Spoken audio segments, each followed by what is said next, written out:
आज जरा 6च्या आता स्वयंपाकाला लागली होती. म्हणलं चला पटापट स्वयंपाक बनवून घेऊ, कारण की मला जायचं होतं बाहेर. हे 6ला येतात, 6 साडेसहापर्यंत, त्यानंतर बाहेर जायचं होतं. आणि इथं मी कढी बनवली होती, म्हणून कढी टाकण्यासाठी मी भजी बनवून घेतले.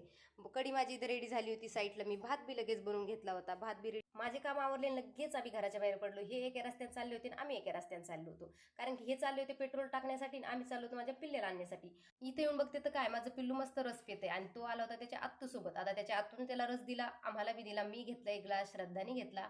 श्रद्धाच्या पप्पाला विचारला, ते काही नाही बोलले. आणि इकडे लाडूबाईचं काय काम चालू आहे, माती खेळायचं. घरात असले की पाणी खेळायचं, बाहेर गेले की माती खेळायचं. पोरांना फक्त एवढंच पाहिजे. आम्हाला रस प्यायलाच एवढा वेळ झाला की तिथंच आधार पडला. म्हटलं चला पटकन आपल्याला पुढे जायचंय, भरपूर काम होतं. भाजीपाला घ्यायचा होता, श्रद्धाच्या बुक्स घ्यायच्या होत्या. पहिले तर ना तिची बॅग रिपेअर करायची होती. मागच्या वर्षीच बॅग घेतली आणि ह्या वर्षी तिच्या चैनी सगळ्या गायब.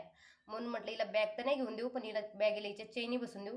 बॅग चांगली होती म्हणून चैनी बसून द्यायला, पण तेवढ्यातच माझी श्रद्धा खुश. आता पोरगी खुश म्हटलं की म्हटलं चला हिला ना नोटबुक्स काय काय गोष्टी लागत होत्या शाळेच्या सगळ्या घेऊन दिल्या. तेवढ्यातच आम्हाला एवढा वेळ झाला की अर्धा भाजीपाला सगळं उठून गेला होता. इथं या आजीकडे होता पुदिना, आणि श्रद्धाचं म्हणणं आलं की तू ह्या आजीकडूनच घे, पण सगळा संपला होता.